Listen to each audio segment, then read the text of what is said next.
주님 이 시간을 허락해 주심에 감사드립니다. 한 예배 한 예배가 또 한 기도 한 기도가 너무나 소중하고 귀합니다. 저희가 평안교회라는 이름을 가지고 예배를 시작했습니다. 이 교회에서 저희가 얻고자 하는 것은 평안이요 또 주님의 안식에 들어가는 것입니다. 더 이상 죄와 싸우지 않고 세상과 다투지 않고 사람과 환경에 좌우되지 않고 오직 주님만 드러내며 주님의 영광만 사모하며 주님이 오실 그날만 사모하며 살아가는 저희가 되게 하여 주옵소서. 이 시간 말씀이 살아서 역사하기 원합니다. 성령께서 주관해 주시고 사람의 말이나 생각이 아니라 오직 주님께서 기뻐 받으시는 예배, 주님께서 전달하고자 하는 메시지가 전달되게 하여 주시옵소서. 이 예배에 참석한 모든 자들에게 평안과 기쁨을 허락하여 주시옵고 감사드리며 살아계신 예수님의 이름으로 기도드렸습니다. 아멘. 네, 오늘은 36장 37장입니다. 제목은 미움받은 요셉이라고 지었어요. 지난 시간 우리가 지난 주일에 마태복음 27장을 공부하면서 버림받으신 예수님에 대해서도 배웠습니다. 왜 이렇게 주님의 사람들은 버림받고 미움받고 고통받고 그렇게 살아야 될까요? 저도 이 작은 교회를 이제 시작하면서 며칠 안 됐지만 그 사이에 여러 가지 일들이 일어났습니다. 정말 격동되게 하는 많은 일들이 또 찾아왔고요. 실제로 격동되었고 그 속에서 내가 이제 이러면 안 되는데 정말 이제는 나 혼자만의 영혼이 아니라 우리와 함께하는 영혼들도 이제 주님 앞에 온전히 데려가야 할 텐데 그런 마음에 많이 괴롭고 많이 슬프고 많이 두려웠습니다. 하지만 주님께서 핍박이 있는 곳에 미움받는 곳에 내가 함께할 거라고 하셨으니 우리가 옳은 곳에 있는 줄 믿습니다. 오늘 요셉도 우리가 37장 5절을 같이 한번 읽어봤으면 좋겠습니다. 37장 5절을 함께 읽겠습니다. 요셉이 꿈을 꾸고 자기 형들에게 말하며 그들이 그를 더욱 미워하였더라. 요셉이 무슨 잘못을 그렇게 했을까요? 요셉이 그저 아버지의 사랑만 받았을 뿐인데 자기 형들, 나머지 11명의 형들은 10명의 형들은 그를 더욱 미워하였습니다. 우리가 그 이스라엘 백성들, 하나님의 백성들을 미워했던 역사가 있죠. 그것은 오늘 36장에서 시작이 됩니다. 첫 번째 에서죠. 우리가 35장까지는 야곱의 이야기가 끝났습니다. 그리고 37장 이제 요셉의 이야기로 넘어가기 전에 36장에서 야곱의 형 에서의 족보를 설명하고 있습니다. 1절에 보면 에서 곧 에돔의 족보는 이러하니라. 에서가 가나안 여인 중 헷 족속 엘론의 딸 아다와 히위 족속 시브온의 딸인 아나의 딸 오홀리마바를 자기 아내로 맞이하고 오늘 36장에서는 이 두 절만 가지고도 보면 될 것 같아요. 왜냐? 첫 번째 에서에 대해서 우리가 한번 생각해 볼 필요가 있습니다. 하나님의 영적인 축복, 하나님의 계획에 대해서 별로 관심이 없었습니다. 그는 자기의 육신의 힘으로 산행하기 좋아하는 들사람이었죠. 눈에 보이지 않는 그런 장자의 명분? 그런 건 별로 중요하지 않았어요. 육신의 배고픔을 해결하는 게 더 중요하지. 그가 마지막에 장자의 명분을 빼앗기고 울며불며 야곱에게 매달렸다고, 이삭에게 매달렸다고 하는데 그가 정말 하나님의 축복을 사모해서 매달렸을까요? 아니죠. 장자의 축복을 받으면 자기가 잘 살 수 있을 텐데 이 땅에서 정말 떵떵거리며 복을 받고 살 수 있을 텐데 그런 마음 때문에 하나님의 그런 장자의 축복을 원했을 뿐이지 그는 정말 한 그릇 팥죽에 하나님의 영광을 하나님의 축복을 파는 자와 다름없었습니다. 그래서 이렇게 영과 육신을 우리가 대적한다고 배웠어요. 그렇기 때문에 이렇게 육신적으로 사는 자는 영적일 수 없는 게 당연합니다. 세상 사람이나 마찬가지인 거죠. 그래서 그가 어떤 지금 1절 2절에 나오면 누가 나왔냐면 누구를 아내로 삼았느냐? 가나안 여인을 아내로 삼았다는 겁니다. 자기 육신이 그냥 끌리는 대로 좋은 대로 어떤 하나님의 계획, 하나님의 예정은 관계없이 자기의 생각대로 여인을 구했다는 거죠. 근데 하나님의 계획은 무엇이었나요? 왜 하나님이 약속의 자녀 이삭을 택하셨나요? 이삭을 통해서 왜 누구를 어떤 민족을 만들기 위해서 하나님의 메시아를 낳은 민족, 아브라함의 순수한 혈통, 그 혈통에서 예수님이 낳기를 원하셨다는 겁니다. 근데 그가 이 육신적인 자가 그 내용을 알 리가 없죠. 그래서 만약에 그가 정말 사냥하러 다니지 않고 밖에 나돌아다니지 않고 그 시간을 조금이라도 쪼개어서 정말 장막에 거하는 야곱처럼 조용히 묵상했다고 하죠. 정말 왜 우리 아버지 이삭이 어떻게 결혼을 했지? 우리 할아버지 아브라함이 왜 가나안 땅 여기에 많은 여인들을 놔두고 굳이 하란의 친족에게까지 가서 자기 어머니 리브가를 데려왔지? 이런 것만 생각을 했다면 어땠을까요? 이건 무엇이냐? 결국 우리가 성경을 공부하지 않았을 때 이처럼 잘못된 하나님의 계시를 받고 내가 하나님을 믿는데, 예수님을 믿는데, 하지만 성경을 몰라요. 하지만 나는 하나님을 믿기 때문에 내가 하는 모든 것이 하나님이 복을 주실 것이다 라고 잘못 선택하고 나아갈 수 있다는 거죠. 그래서 창세기 28장에서 이삭이 뭐라고 하냐면 라반에게로 떠나는 야곱에게 이렇게 얘기합니다. 너는 가나안 사람의 딸들이 아니라 하란에 있는 친척 중에서 아내를 맞이해야 된다. 첫 번째 당부를 합니다. 그 말을 옆에서 에서가 들었겠죠. 그러면서 무슨 생각했을까요? 내 아내는 가나안 사람 딸인데, 이방 여인인데, 이런 생각을 했지 않았을까요? 그 후에 어떤 선택을 했냐? 이상한 선택을 합니다. 28장에 보면 그가 아버지를 기쁘게 해야지 하면서 이스마엘의 딸을 아내로 삼았다는 거죠. 왜? 그는 친족을 좋아하시는구나 우리 아버지가. 그래서 큰 아버지인 이스마엘에게 가서 내가 아내를 얻으면 우리 아버지가 좋아하지 않을까? 하지만 그가 조금이라도 성경을 공부했다면 하나님이 이 가나안 땅을 이삭과 그 자손 이스라엘에게 물려주기 위해서 어떠한 방법으로 이스마엘을 쫓아내셨는지 그가 배웠다면 이러한 결정을 안 했다는 거죠. 그래서 우리가 오늘 36장에 등장하는 에서의 자손은 대대로 야곱의 자손 이스라엘을 핍박하는 어떤 영적인 그 권세 속에 있게 됩니다. 그 중에 대표적인 것이 바로 아말렉이죠. 중간쯤에 등장을 하는데, 아말렉 너무나 많이 알고 있습니다. 이스라엘이 출애굽 당시에 광야를 헤매면서 피곤하게 어떤 이동을 할 때 뒤에 떨어진 약한 자들을 공격한 자들. 그래서 하나님이 사울 왕 때 이 아말렉을 진멸해라 라고 하셨죠. 또 예수님 시대의 에돔족이었던 헤롯 대왕은 예수님을 또 죽이려고 했습니다. 그래서 애굽으로 도피하는 일이 있었고요. 이와 같이 육신, 세상에 속한 자 에서가 하나님께 속한 자 야곱에게 분을 품고 그를 죽이려고 했던 영적인 배경은 지금도 이어져 내려오고 있다고 하는 겁니다.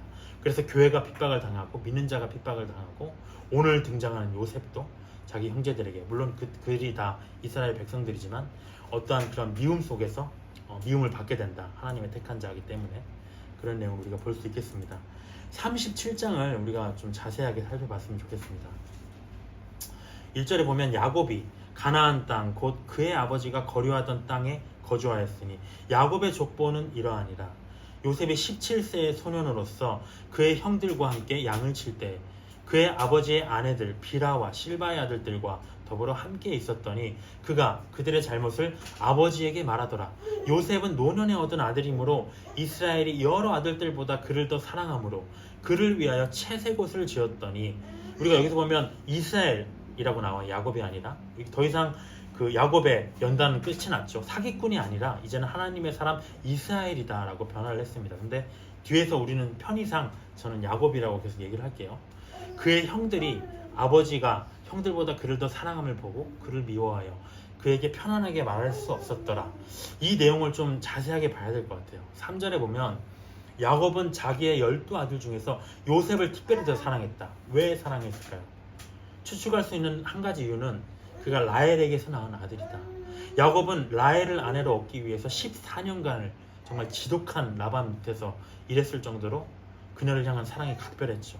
근데 그녀가 죽고 자기는 이제 노년이에요. 근데 어머니 없이 이렇게 홀로 크는 요셉을 보면서 뭔가 애틋함이 또 있었겠죠. 그럼 또 다른 이유는 뭘까요? 또 다른 이유. 그거는 저는 그가 다른 형제들보다 의로웠기 때문이다라고 생각을 합니다. 우리가 2절에 한번 볼까요? 요셉이 다른 형제들의 잘못을 발견할 때마다 아버지에게 고했다고 해요. 그때마다 다른 형제들은 혼이 났겠죠. 근데 그 형제들은 아무 말을 못했다. 왜 아무 말 못했을까요? 네가 나를 고자질했어? 나도 너 고자질할래. 너 이런 잘못하잖아. 말 못했다는 거죠. 왜냐? 요셉은 의로웠기 때문에 어떠한 고발할 만한 흠이 없었다는 겁니다. 그래서 우리는 이후에 요셉이 겪은 고난을 우리가 뭐라고 평가하나요? 요셉은 형제들의 잘못을 이렇게 사랑으로 덮어주지 못하고 고자질하고 이런 나쁜 습관 때문에 하나님이 연단하시려고 그러는 거야 라고 평가를 하죠. 물론 어느 정도 틀린 말은 아닐 수도 있습니다. 하지만 저는 더 근본적으로 이 요셉이, 앞으로 우리가 뒤에 쭉 요셉의 이야기가 나오지만 마지막까지 시종일관 하나님 앞에 의로웠다, 이 부분에 집중을 해야 됩니다. 요셉은 너무나 의로워서 불의를 견딜 수가 없었어요. 그래서 제 모습과는 다르죠. 워낙 죄와 친숙한 제 모습과는 다르기 때문에. 그렇지만 우리가 어떤 의로운 자들을 봤을 때 아이고 정말 대단해라는 마음이 들기보다는 잘난 체 하는 거 아니야? 뭐 털어서 먼지 안 날 사람이 어딨어? 너도 똑같이 이렇게 시기하고 질투한다는 거죠. 죄에 대해서 지적하고 바른 말하는 것하고 교만한 거를 은근히 같은 선상에 두면서 상대의 의로움을 이렇게 깎아내리려고 한다는 겁니다. 근데 이 요셉이 아버지의 사랑을 받은 이유, 그가 뭐 아버지에게 자기에게 형들에게 고자질을 해서 아니라는 거죠. 의로웠기 때문에 분명하게 우리는 그렇게 생각을 해야 됩니다. 왜냐? 이게 왜 중요하냐? 요셉의 고난은 의인의 고난이었다. 의로 인해 핍박받은 요셉은 예수님의 가장 선명한 모형이다. 우리가 뒤에서도 쭉 보겠지만 그런 내용을 살펴봐야 됩니다. 예수님이 그렇게 따지면 어땠을까요? 십자가에서 핍박받으신 이유가 나는 유대인의 왕이야 라고 해서 핍박받으셨나요? 자랑해서? 자기가 유대인들의 잘못을 낱낱이 고하고 지적하고 해서 그렇게 핍박받은 걸까요? 아니라는 거죠. 그는 죄를 알지도 못하신 완전히 의로운 분이심에도 우리의 의를 위해서 죄인의 모양으로 핍박받으셨을 뿐이지 그는 완전한 의인이신 겁니다. 이런 성경에서는 의인이 핍박받을 것 여러 번 언급이 되어 있었죠. 근데 저는 이 야곱을 보면서 또 어떤 아쉬움을 개인적으로도 느끼기도 했어요. 어떤 아쉬움? 그가 다른 형제들이 느낄 정도로 요셉을 티나게 편애했다. 우리가 사절을 보면 어떨까요? 형제들을 왜 요셉이 미웠냐? 그가 의로웠기 때문에 그런 건 아니에요. 또 뭐냐? 아버지가 그를 더 사랑했기 때문에. 너무 요셉에게만 채색 옷을 입혔고요. 그 특별한 사랑, 너무나 부러워서 시기하고 질투했다는 거죠. 시기하고 질투한 건 잘못이지만 우리가 야곱의 집을 교회로 한번 봐볼까요? 그러면 이 일이 교회로 또 적용될 수가 있어요. 목회자든 성도든 우리는 뭐 인간인지라 뭐 그렇죠. 이 사람 더 좋아, 의로워, 착해 할 수 있어요. 근데 교회 안에서는 숨겨야 된다는 겁니다. 숨겨야 된다. 왜냐? 편에는 요셉과 그의 형제들에 의해서 볼 수 있지 성도들 간에 다툼이 나와요. 어쩔 수 없이. 야고보서 2장에서 이런 얘기를 분명하게 합니다. 이 차별이 교회 분열의 씨앗이 될 것이다. 내 형제들아, 2장 한번 봐볼까요? 내 형제들아, 영광의 주, 곧 2절입니다. 우리 주 예수 그리스도에 대한 믿음을 너희가 가졌으니 2절 맞나요? 사람을 1절 차별하여 대하지 말라라고 1절에 나옵니다. 2장 1절에. 너희 4절에 보면 너희끼리 서로 차별하며 악한 생각으로 판단하는 자가 되는 것이 아니냐. 9절에 보면 만일 너희가 사람을 차별하여 대하면 죄를 짓는 것이니 너희를 범법자로 정죄하리라 강력히 경고했다는 거죠. 그래서 우리 교회 안에서는 누구를 좋다고도 얘기하지 마세요. 왜냐면 그걸 듣는 다른 사람은 그보다 나쁜 사람인 거거든요. 그러면 시기 질투가 발생하거든요. 뭐라고 하느냐? 야고보서 2장 8절에 보면 우리가 해야 할 일, 우리가 해야 할 본분, 오직 모든 이웃을 네 몸과 같이 하라. 이 사람이 잘난 사람이든 이 사람이 못난 사람이든 그냥 다 이웃이라 생각하고 그렇게 하라. 사랑하라. 그러면 최고의 법을 지키면 잘하는 것이다 라고 얘기를 하고 있습니다. 어쩐 이러한 갈등 속에서 다시 돌아와 보면 아버지에게 차별을 지금 형제들이 받고 있었죠. 그 가슴 속에 이제 기름을 부는 사건이 이제 5절에 일어나는 겁니다. 5절에 보면 요셉이 꿈을 꾸고 자기 형제들에게 말하매 그들이 그를 더욱 미워하였더라. 요셉이 그들에게 이르되 청하건대 내가 꾼 꿈을 들으시오. 우리가 밭에서 곡식단을 묶더니 내 단은 일어서고 당신들의 단은 내 단을 둘러서서 절하더이다. 그의 형들이 그에게 이르되 네가 참으로 우리의 왕이 되겠느냐? 참으로 우리를 다스리게 되겠느냐 하고 그의 꿈과 그의 말로 말미암아 그를 더욱 미워하더니 요셉이 다시 꿈을 꾸고 그의 형들에게 말하여 이르되 내가 또 꿈을 꾼즉 해와 달과 11별이 내게 절하더이다 하니라. 그가 그의 꿈을 아버지와 형들에게 말하매 아버지가 그를 꾸짖고 그에게 이르되 네가 꾼 꿈이 무엇이냐? 나와 내 어머니와 내 형들이 참으로 가서 땅에 엎드려 내게 절하겠느냐? 그의 형들은 시기하되 그의 아버지는 그 말을 간직해 두었더라. 요셉이 2가지 꿈을 꿨어요. 그 내용을 아무런 꺼리낌 없이, 눈치가 없어요. 그러니까 자기는 너무 의로운 것도 좋은 건데 눈치가 없어. 세속적이지 않아서 그랬나 봐. 그냥 숨김이 없어요. 그러니까 어찌 보면 사실은 정말 우리가 달리 생각해 볼 필요가 있는 게 이렇게 저는 그래요. 막 누가 뭐 어떤 안 좋은 인상만 보여도 뭔가 막 마음이 안 좋아지고, 사실 그것도 죄성인 것 같아요. 정말 천진난만하다면 다 없죠. 사랑하는 마음인데 자기는 꺼리길 게 없는데 그냥 사실 좋은 거예요. 자기는 그냥 그를 꿈을 꿨어. 그냥 말하는 거야. 그냥 절을 했든 말든. 근데 이게 의도를 가진 게 아닌데 이 17세가 가진 어떤 천진난만함일 수도 있는데 이 첫 번째 꿈은 형들의 곡식단이 내 곡식단을 둘러서서 절한다 라는 것이었습니다. 이 일이 언제 성취가 될까요? 창세기 42장 6절에서 가나안 땅에 기근이 오죠. 형들이 애굽의 총리가 된 요셉을 찾아가면서 거기서 곡식을 달라고 절을 하면서 이렇게 성취가 된다. 두 번째 꿈, 이 해와 달과 11별이 나에게 절한다. 이건 언제 성취가 될까요? 명확하진 않지만 창세기 46장에 보면은 우리가 가나안 땅에 살던 야곱과 그의 아내들이 또 있었죠. 11형제들이 또 있었죠. 그들이 다 애굽으로 이주해서 애굽의 총리인 요셉의 어떤 권세 속에서 살아가게 됩니다. 그래서 해와 달과 11별이 야곱이 그에게 절한 적은 없었잖아요. 사실 그런 의미가 아닐까. 어쨌든 어떤 요셉이 그들 중에 으뚝 서게 될 것을 예언을 했는데 그 말을 듣고 이제 형제들이 분노를 한 거죠. 근데 야곱은 거기에 대해서 책망을 합니다. 그러면서도 그 꿈 이야기를 마음에 간직해뒀다는 겁니다. 그래서 이 얘기를 공부하면서 저도 그런 생각을 했어요. 아까 얘기했지만 정말 교회를 개척이라는 그런 생각을 하지 못했는데 제가 그 개척한 지난주 주일에 이제 밤에 누워서 자는데 문득 저희 아내가 이제 얘기하더라고요. 그 꿈 기억나냐고. 무슨 꿈 했는데 저는 완전히 잊고 있었어요. 정말 한 달 정도밖에 안 되는데. 근데 그 꿈이 뭐였냐면 개척하는 꿈이었다는 거예요. 저는 개척의 마음도 없었고 그냥 그렇게 살았을 뿐인데 뭐가 가장 좋았냐? 보고 싶었던 얼굴들. 또 예배를 기다리면서 서로 막 기쁘게 대화를 나누고 정말 해질 저녁이었어요. 수요예배였던 것 같아요. 고층 그리 크진 않았지만 뭔가 그런 정말 통유리로 된 창문으로 사람들이 정말 그 도시의 풍경이 막 들어오고요. 찬양팀은 연주를 준비하고 있고 저는 설교를 이제 준비하려고 하고 있는데 또 어떤 그 형제는 막 너무 좋다고 여기가 하고 있고요. 어떤 형제는 대면 하고요. 그런 게 너무 생동감 있게 살아오니까 제가 중간에 깨가지고 자고 있는 사람 깨웠어요. 깨가지고 막 눈물이 나는 거예요. 너무 행복하다. 그때로 못 돌아가겠지. 너무 행복하다. 그때 진짜 있을 것만 같다라는 그런 꿈 때문에. 근데 그 상황이 어쨌든 이런 상황으로까지 왔다. 그걸 연결시킬 수 있을까요? 감히 연결시킬 수 없을 수도 있어요. 하지만 우리에게는 더 확실한 예언인 성경이 있다.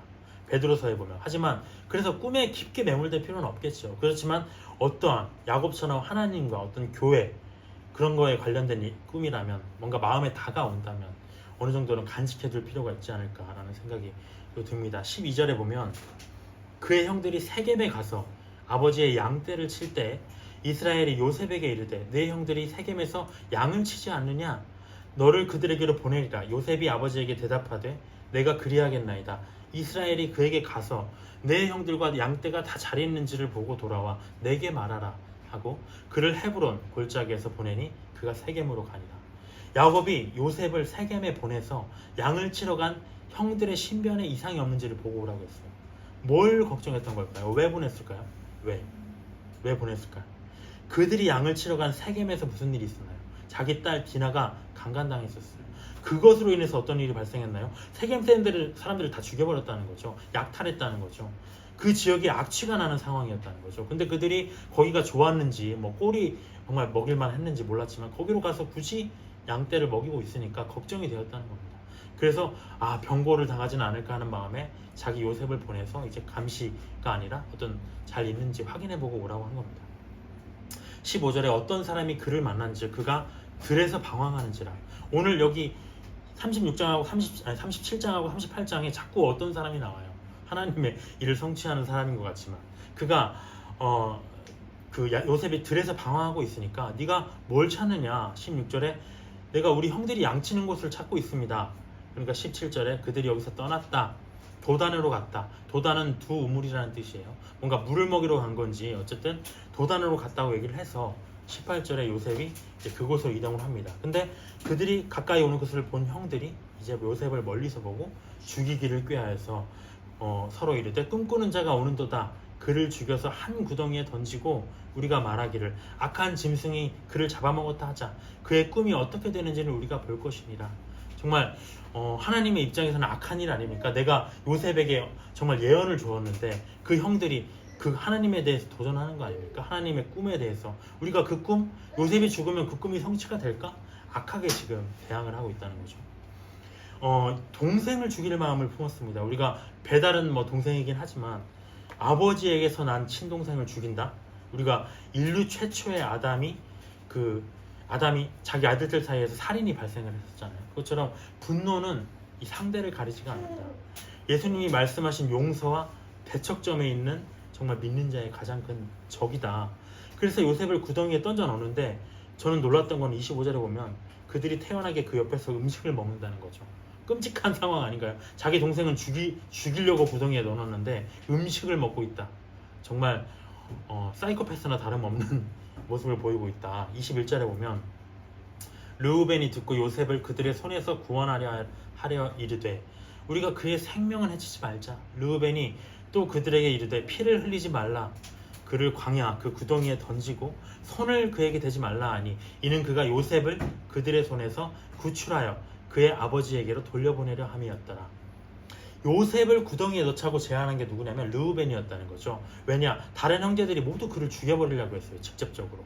그렇기 때문에 안 되겠다. 구덩이에 넣자라고 해놓고 자기가 구하려는 마음이 있었다는 거죠. 그래서 생명은 해하지 말자라고 얘기를 한 겁니다.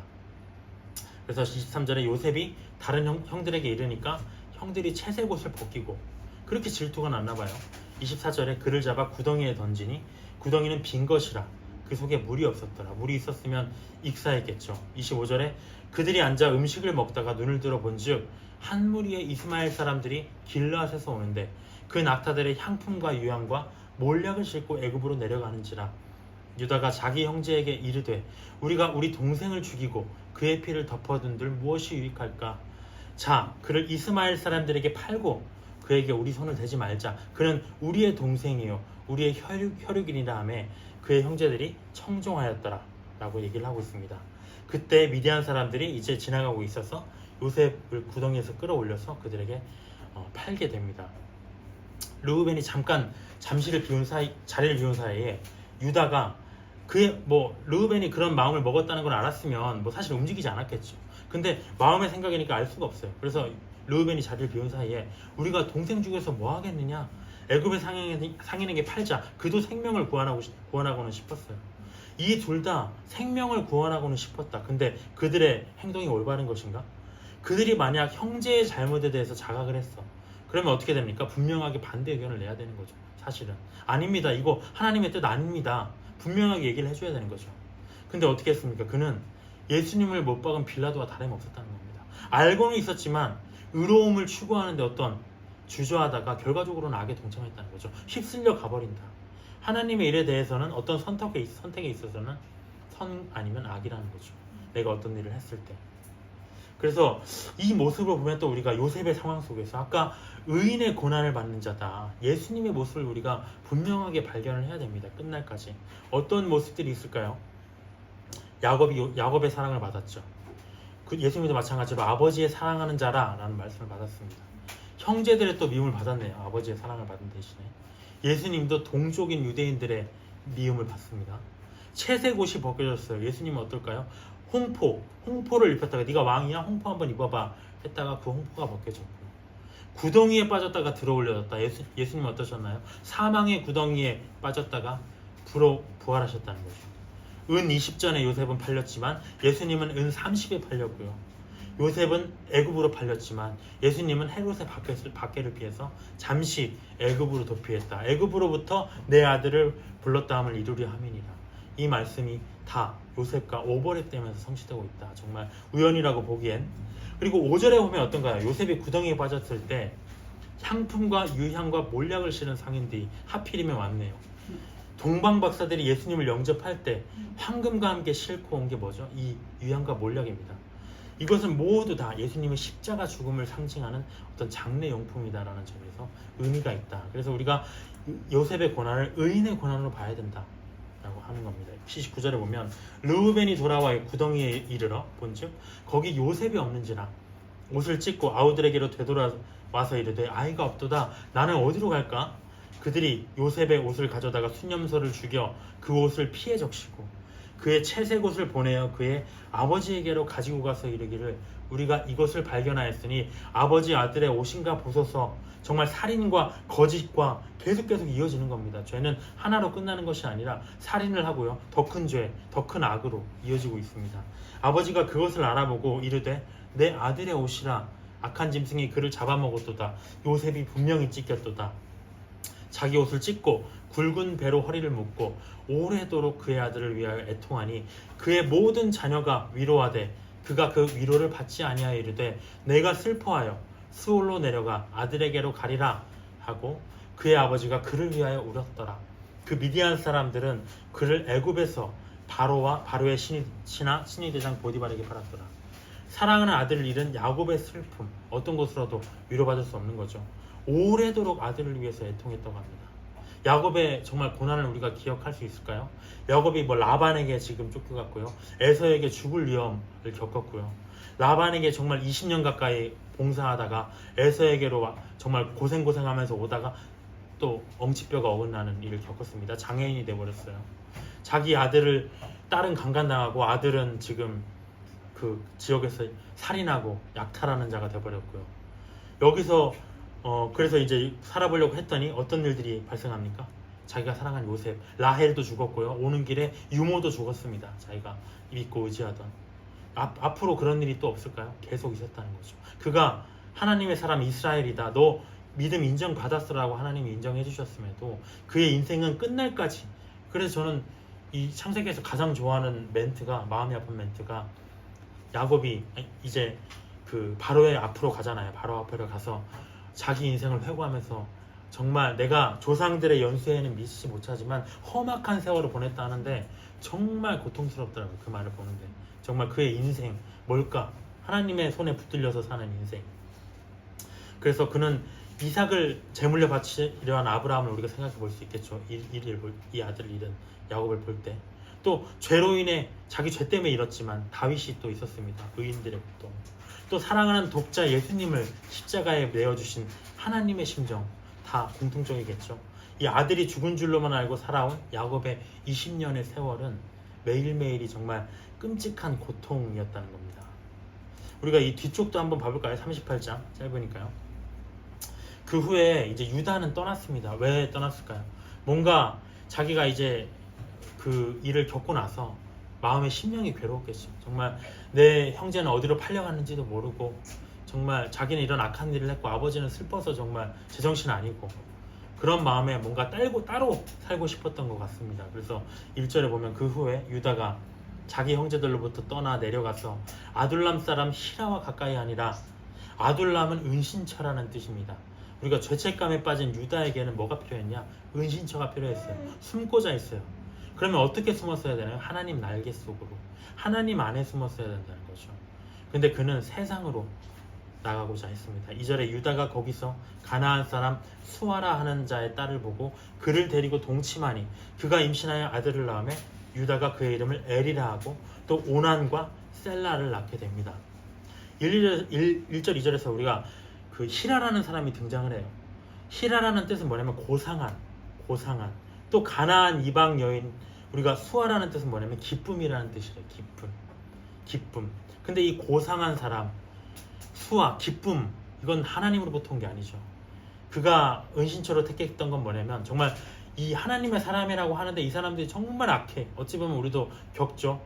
우리가 정말 그 어떤 교회를 특정해서 얘기하는 건 절대 아니고 힘들었을 때 우리도 이제 뭐 저도 기숙사에 살았지만 정말 살다 보면 이 사람들은 왜 이래?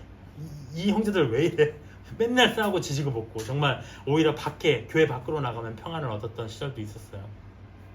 그것처럼 아이고 이거 하나님 믿는다고 하는데 지긋지긋하다 이 형제들, 내가 떠나야겠다 하면서 그들이 택한 건, 유다가 택한 건 세상 사람이었다는 거죠. 고상한 사람, 자기 기준에 또 기쁨을 줄 수 있는 이방 여인들.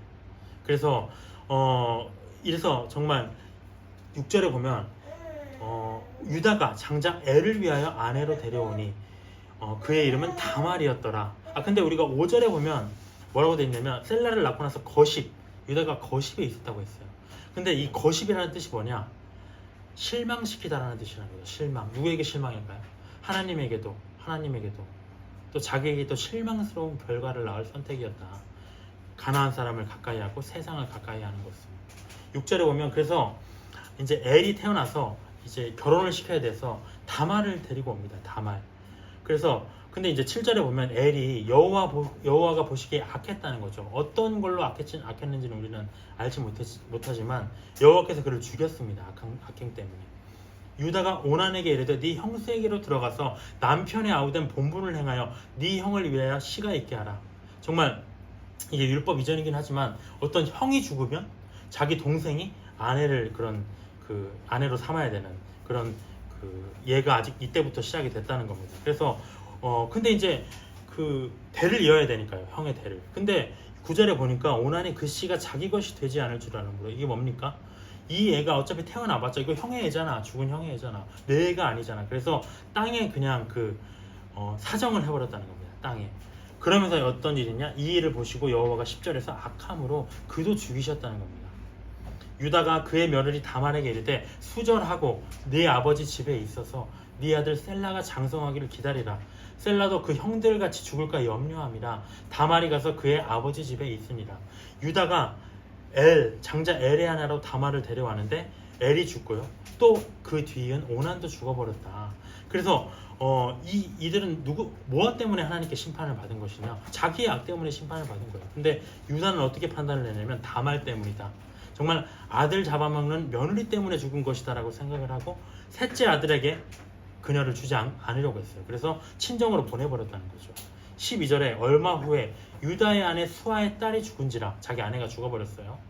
유다가 위로를 받은 후에 그의 친구 아둘람 사람 히라와 함께 딥나로 올라가서 자기의 양털 깎는 자에게 이르렀더니 어떤 사람이 다말에게 말하되 네 시아버지가 양털을 깎으려고 딥나에 올라왔다.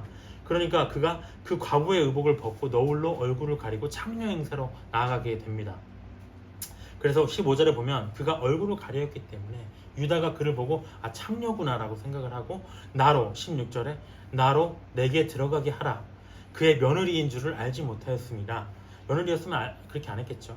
그래서 이제 유다가 그 다말이 뭐라고 하냐면 어떤 걸로 내가 그 창녀의 값을 치리리까 하니까 내가 염소 새끼를 줄게. 근데 내가 지금 염소 새끼가 없으니까 네가 담보물을 대신 줄 테니까 나중에 주겠다라고 하고 이제 관계를 맺게 됩니다. 그로 인해서 이제 다말이 18절에 보면 임신을 하게 된다는 거죠. 12절에서 근데 아이러니한 상황은 뭐냐면 자기 아내가 죽었어요. 죽었는데 위로를 받으려고 창녀와 연합을 하는 정말 끔찍해요. 하나님의 사람들의 기록들은 왜 이렇게 지긋지긋한지 모르겠어요. 하나님의 사람들 정말 공부하기도 지긋지긋해. 이게 상도 치른 지 얼마 안 됐는데 이 창녀와 또 동침을 하는 이게 남자, 이게 죄인의 모습. 정말 전에 제 스승은 지팡이들 일만 있으면 남자는 이러한 일을 한다고 얘기를 했는데 정말 어쨌든 며느리와 이런 동침하는 끔찍한 일을 겪었다는 거죠. 그 대가로 이제 담보물을 일단 주고요. 20절에 보니까 유다가 이제 그 친구 아둘람 사람, 자기는 떠났기 때문에 그 지역 사람 자기 친구에게 부탁해서 염소 새끼를 보내고 그 여인의 손에서 담보물을 찾아와라, 내 거 담보를 찾아와라 얘기를 했습니다. 근데 그가 찾지를 못하는 거예요, 그 여인이. 그래서 그가 그곳 사람에게 막 물어봤더니 아이고 여긴 창녀가 없습니다. 이 지역에는 여기가 무슨 그런 지역이 아닙니다. 그러니까 22절에 그가 유다에게로 돌아와서 그 친구가 돌아와서 거기에는 창녀가 없다더라 라고 얘기를 하니까 유다가 아이고 그러면 더 이상 문제 삼지 마라. 이거를 자꾸 문제 삼으면 삼을수록 우리 좀 하나님을 믿는 사람에게 이거는 그 유익이 안 된다, 덕이 안 된다, 이거 그냥 덮자 라고 얘기를 합니다. 근데 24절에 보니까 석 달쯤에 어떤 사람이 유다에게 말하되 네 며느리가 다말이 행음을 했다더라. 어떤 사람이 또 등장을 하네요. 네 며느리 다말이 정말 음행해서 임신했다더라. 그러니까 유다가 뭐라고 하냐면 끌어내서 불사르라. 정말 이게 하나님의 사람이 정말 이 살인을 밥 먹듯이, 음행을 밥 먹듯이 하는 이런 상황, 영적인 타락이 왔다는 거죠. 유다는 정말 자기는 어떤 일을 했나요? 자기는 정말 창녀, 자기 아내가 죽은 지 얼마 되지도 않아서 창녀와 간음을 해놓고 자기 며느리가 어떠한 임신을 했다는 소식을 듣고는 그것도 자기 아들하고 이제 자기 아들에게 주지 않으려고 한 거 아닙니까? 그래서 그 친정집에 간 자기 며느리가 어떻게 살든 사실 관계할 바 없는 거예요. 근데 그거를 듣고 뭔가 의로운 하나님의 백성인 것처럼 갑자기 나서서 너 그런 죄 지으면 안 되지, 너 불에 타 죽어버려야 되겠다, 이렇게 뭔가 자기가 판단하듯이 얘기를 했다는 거죠. 25절에 보면 여인이 끌려나갈 때 사람을 보내어 시아버지에게 이르되 이 물건 임자로 말미암아 임신하였나이다. 청하건대 보소서 이 도장과 그 끈과 지팡이가 누구의 것이니까 한지라. 유다가 그것들을 알아보고 이르되 그는 나보다 옳도다. 내가 그를 내 아들 셀라에게 주지 아니하였음이로다 하고 다시는 그를 가까이 하지 않아야했다. 근데 이 상황을 통해서 누가 나왔죠? 이 상황을 통해서 난 게 바로 29절의 베레스입니다. 이 베레스는 또 누구냐? 바로 유다의 씨 다만에게서 낳은 이 베레스가 예수님의 조상이 되어버렸다라고 얘기하는 것. 그래서 우리는 사실 개인적으로 생각하기에는 정말 예수님의 그런 족보가 이러지 않았으면 좋겠어요. 정말 깨끗하고 맑고 정말 우리의 왕이야라고 할 정도로. 하지만 예수님의 족보는 정말 이렇게 엉망진창이었다. 이것을 알 수 있는 건 무엇인가요? 사실 한편으로는 또 위로죠. 예수님이 낮은 족보에서 오신 것, 정말 우리가 죄 많고 이런 상황에서도 주님께 담대하게 나아갈 수 있는 것, 그게 바로 주님의 은혜로 나아간 것이다. 이런 그 주님의 계보 속에서 또 그런 내용이 나오는 것이다 라고 하는 것을 볼 수가 있었고, 또 다말을 생각해 보면 어떨까요? 우리가 예수님의 마태복음 족보에서, 예수님의 족보에서도 나오지만 여인들의 지혜, 뭔가 그가 원했던 건 뭐냐? 에서가 아니라 야곱처럼 장자의 축복을 간절히 바래서 사기까지 칠 정도의 그런 마음을 품었던 것처럼, 그런 열정 있는 사람, 뭔가 나는 흠있고 문제 있더라도 사람들이 보기에 저 사람이 사역을 하겠어? 라고 할지라도 그 사람의 마음 안에는 하나님을 향한 간절한 사모함이 있었다는 거죠. 하나님은 그 마음을 절대 버리지 않으신다는 겁니다. 그래서 그가 원하는 대로 메시아의 씨를 낳을 수 있도록 길을 여셨다. 오늘의 근데 메인 핵심은 창세기 37장이었습니다. 예수님의 모형이라고 하는 요셉의 고난. 근데 우리가 마지막으로 한번 묵상해 볼 건, 우리가 아브라함도 그랬고요, 이삭도 그랬고요, 야곱도 그랬고, 요셉도 그랬고, 다 고난이 있었어요. 고난이라고 해요. 근데 그들의 고난이 다 똑같은 성격이냐? 무엇이 다를 것인가라는 부분을 우리가 생각해 볼 필요가 있습니다. 아브라함의 고난은 어땠을까요? 아브라함의 고난, 믿음의 어떤 개념을 세워가는 초창기였죠. 믿느냐 믿지 않느냐예요. 믿느냐 믿지 않느냐. 불신으로 인하면, 불신을 보였을 때는 고난이 바로 오는 것. 너 믿어야 돼. 그래서 독자인 제물을 바치면서, 독자를 제물로 바치면서 믿음을 인정받고 이 시험을 통과했다는 거죠. 근데 이삭은 어떤 상황이었나요? 이 1세대 온전한 가진 고생을 한 아브라함으로부터 잘 배웠기 때문에 정말 이 2세대, 믿음의 2세대는 고상하게 자랐어요. 그가 정말 자기는 정말 재물이 될 뻔한 거 아닙니까? 자기가 성인이 되어서 그걸 다 목격한 거 아닙니까? 그럼에도 어떤 마음의 불만, 원한 이런 게 없었다는 거죠. 그럴 정도로 정말 기본적으로 착하고 온화한 그런 사람들이 있잖아요. 그의 고난은 무엇이었냐? 뭔가 후계와 개척 과정에서의 고난이었죠. 사역적 고난, 정말 어떤 믿음의 고난이 아니라 우물의 다툼이 있었죠. 거기서 맞대어 싸우지 않고 화평함 가운데에서 잘 해결한 그 시험을 통과해 나가는 그런 모습을 보였다는 겁니다. 야곱의 고난은 어떤가요? 야곱이 가장 우리에게 공감 가는 건 무엇이냐면, 그가 육신적인 속성을 가진 죄인의 고난을 받았기 때문에 우리도 그런 고난을 너무나 많이 받지 않습니까? 믿는 자의 그 딜레마, 믿느냐 믿지 않느냐라기보다도 그의 믿지 않는 그의 특징이 뭐냐면 육신 때문에, 육신의 고난, 죄성, 내 맘대로, 내 육신대로 하고 싶은 마음 속성 때문에. 그래서 그가 인생 속에서 각종 괴로운 일을 겪어가면서 이 불순물이 제거되는 그런 경험을 하지 않습니까? 그래서 정금같이 나오게 된다. 우리가 자기 죄로 인해서 인생의 실패를 경험하는 것, 그래서 우리가 야곱이 가장 공감이 가는 캐릭터고요. 근데 마지막으로 이 요셉의 고난, 사실 공감이 잘 안 가요. 왜냐, 뒤에도 보면 아시겠지만 막 밧세바가 몸을 이렇게 옷을 다 벗겼는데도 도망친다? 그 상황까지 오면, 좀 죄송해요. 밧세바가 계속 제가 지난번부터 밧세바를 모욕하는데 보디발이 아니죠? 죄송합니다. 밧세바는 정말 불쌍한 여인이에요. 불쌍한 여인이에요. 강한 상황이었잖아요. 근데 이 보디발의 아내는 보디발의 아내가 왜 나왔어? 하여튼 이 여인 때문에 유혹했는데 도망갔다는 거죠. 공감이 잘 안 돼요. 사실 그 얘기를 들을 때 도망을 갔다고? 왜? 그 지경까지 갔는데, 그러니까 뒤에 보면은 다 그런 일이에요. 형제들도 용서하고요. 당신들은 악으로 나를 했지만은 저는 의로 갚겠습니다라는 얘기하고요. 뭐 저는 공감이 안 가요 그게. 근데 왜 그러냐? 죄인이기 때문에. 요셉의 고난은 의인의 고난이다. 베드로전서 2장 19절에는 이렇게 나옵니다. 부당하게 고난을 받아도 하나님을 생각함으로 슬픔을 참으면 이는 아름답다는 거죠. 죄가 있어 매를 근데 맞고 참으면 뭔 칭찬이 있겠느냐? 야곱의 칭찬이 없었죠. 다 그냥 혼난 거죠. 그러나 선을 행함으로 고난을 받고 참으면 하나님 앞에 아름다운 것이다. 디모데후서 3장 12절에는 이렇게 나옵니다. 무릇 그리스도 예수 안에서 경건하게 살고자 하는 자는 박해를 받으리라. 마태복음 5장 10절 의를 위하여 박해를 받은 자는 복이 있나니 천국이 그들의 것입니다. 요셉의 인생은 억울함 그 자체예요. 정말 저는 제일 억울한 광경이 그 꿈 이야기 있잖아요. 꿈을 해석해주고 그가 나가서 바로 자기를 풀어줄 줄 알았더니만 그걸 잊어버려가지고 또 몇 년간 옥살이하는 그 고통은 어땠을까요? 근데 그는 하나도 원망하지 않았다는 거죠. 자기 죄 때문에 자기가 고난받은 게 아니라 의인으로서 고난받았기 때문에 노예가 되고 모함받아서 옥에 갇히고 하나님을 어디서도 원망했다는 말이 나오지 않는다. 죄 없이 곤욕을 당하여서 괴로울 때에도 그의 입을 열지 않은 분, 도살장으로 끌려가는 어린 양과 털 깎는 자 앞에서 잠잠한 양같이 그의 입을 열지 않은 분, 예수님의 모습과 너무 닮았다는 거죠.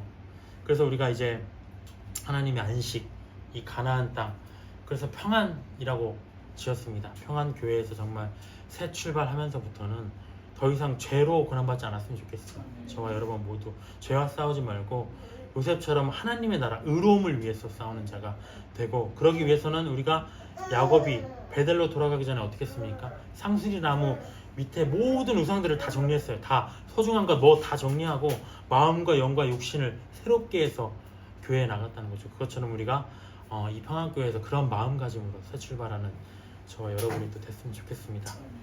기도로 마치겠습니다. 주님, 이 시간을 주님께 감사드립니다. 이 말씀 속에서 예수님의 모습을 발견합니다. 우리는 가끔 예수님을 잊어버립니다. 그러면서 우리 죄로 인해서 당하는 고난으로 인해서 하나님을 원망하고 또 정말 탄식하고 살아갑니다. 하지만 예수를 깊이 생각하라 하신 말씀을 기억합니다. 예수를 깊이 생각하라.